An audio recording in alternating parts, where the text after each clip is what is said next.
mga katribo, welcome back to my channel. Before we dive into our video, shout out sa aking mga ganda at very supportive members. Si Ma'am Libra the Wanderer, Ma'am Julie Corleas TV, Ma'am Marie Vlog, Ma'am Jenice Vlog, Ma'am Kaabsat Vlog, si Ma'am Ninette Vlog, Ma'am Adoracion Balila TV, si Ma'am Super Tinang at si Ma'am Violi Cambal Lopez. Kung hindi po kayo connected sa aking mga members, please do subscribe and support them. Maraming salamat po. Of course, shout out sa lahat ng silent viewers, sa lahat ng OFWs, at sa lahat ng mga sumusuporta kay Katribo. Thank you so much for all the love and support. To all the newbies in this channel, kindly give me at least 2 days before I can get back to you. And if you happen to pass by my channel, please consider subscribing and hit that notification bell so you won't miss my upcoming videos. Samahan niyo po ako at tayo ay sasaglit sa video. Meron lang po tayong ayusin. So stay tuned and enjoy watching.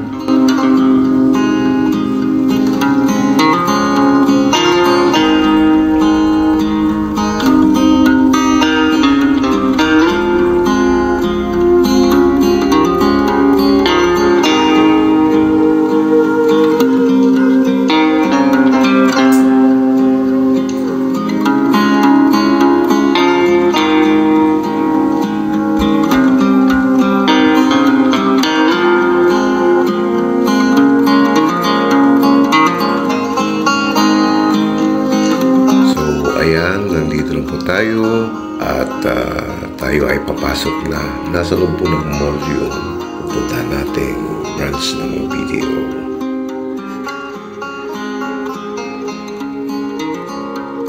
Sana walang masyadong tao or hindi mahaba ang pila para hindi tayo matagalan. Pag ganitong Friday, bihira lang yung konti ang tao. Ayan, natatanong na po natin yung ating pupuntahan. Yung video. Ayun.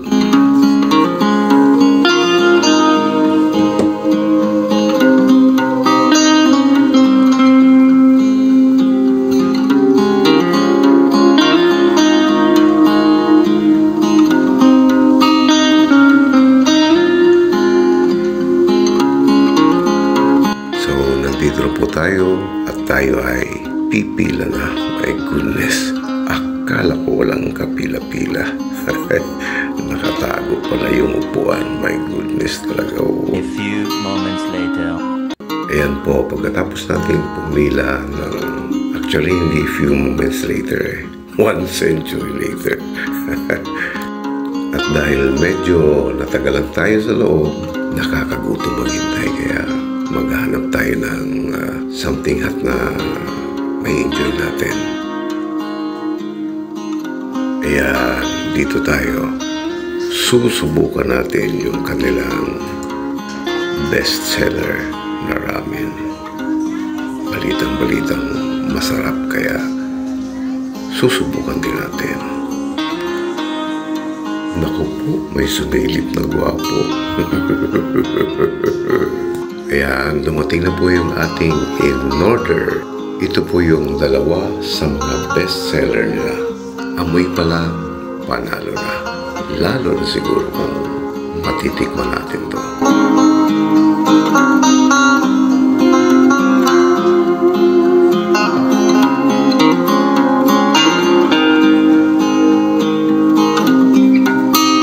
Excited na ako. Taste test tayo. My goodness, sarap.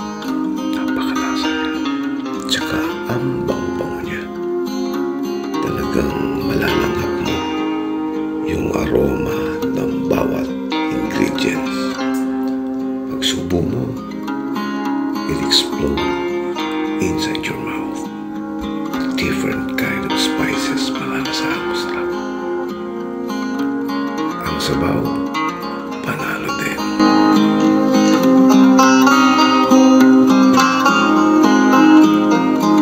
So, tapos na po kami Cebu.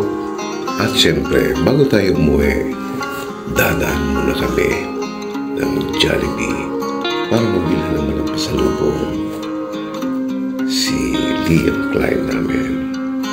Ayan, and after dito sa Jollibee, pupunta muna tayo ng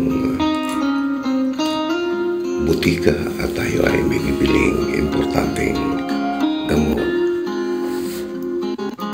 Ako po, madami rin ang tao dito. My goodness. Sigurado matatagalan tayo dito.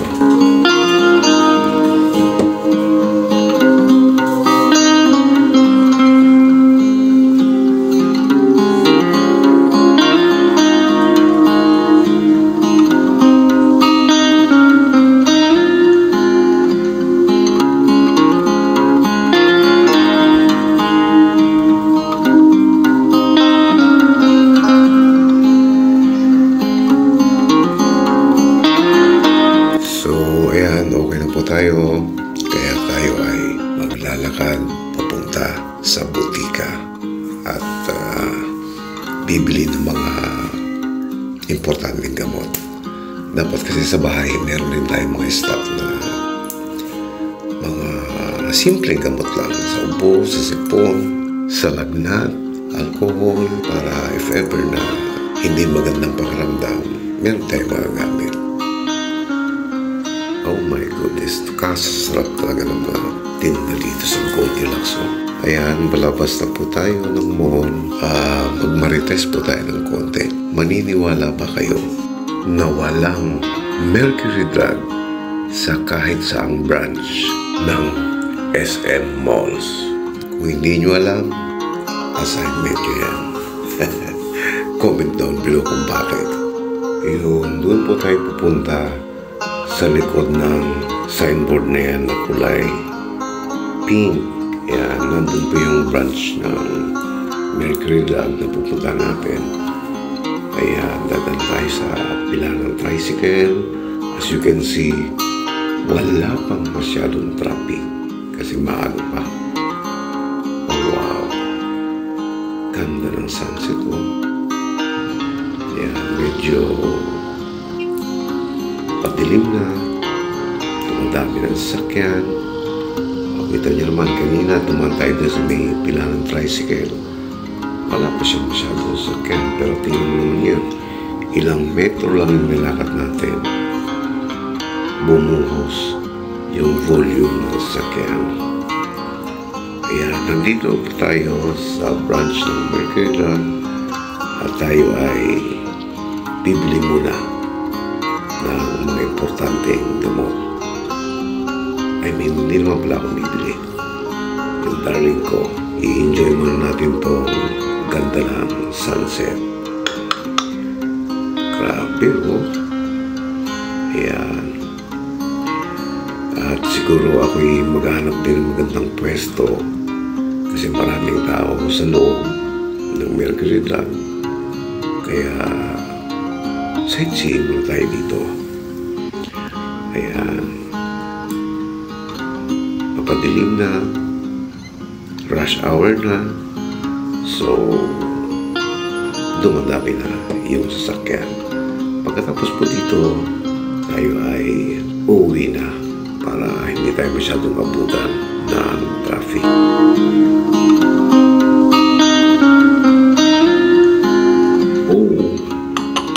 May sumilip na namang kwago. Guwapo. Joke lang po, ha.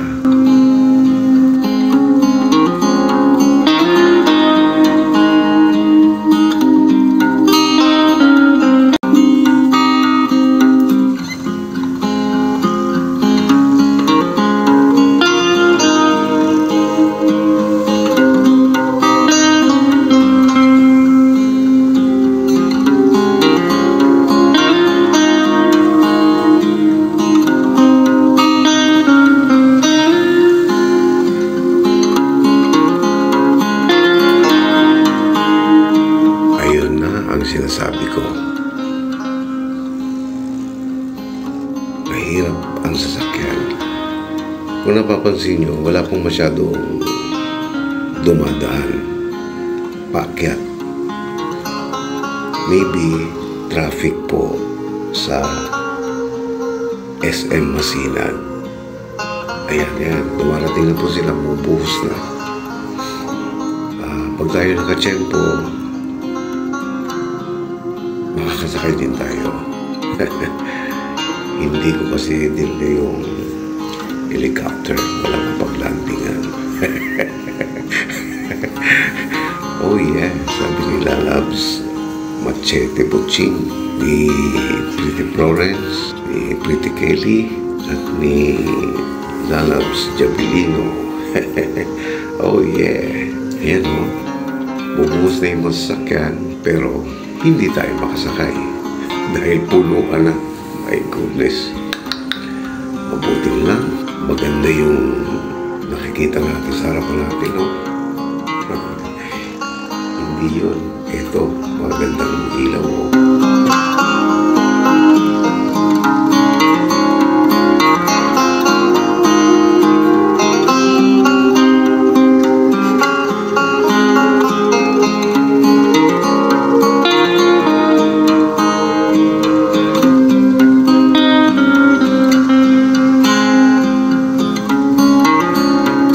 Finally, ayan na.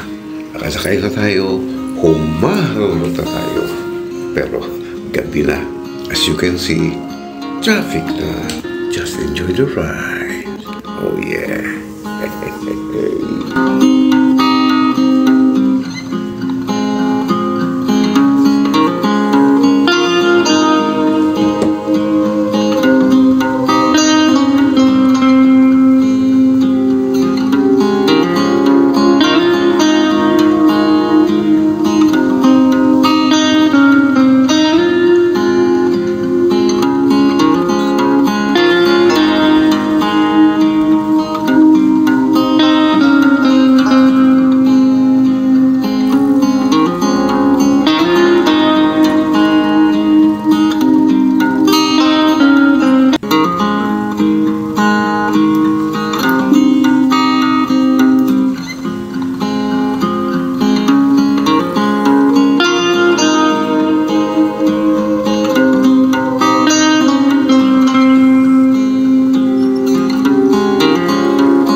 That's it for today mga katribo. Muli po ang aking taos-pusong pasasalamat sa inyong mainit na suporta at sa inyong muling pagsama sa akin ngayon.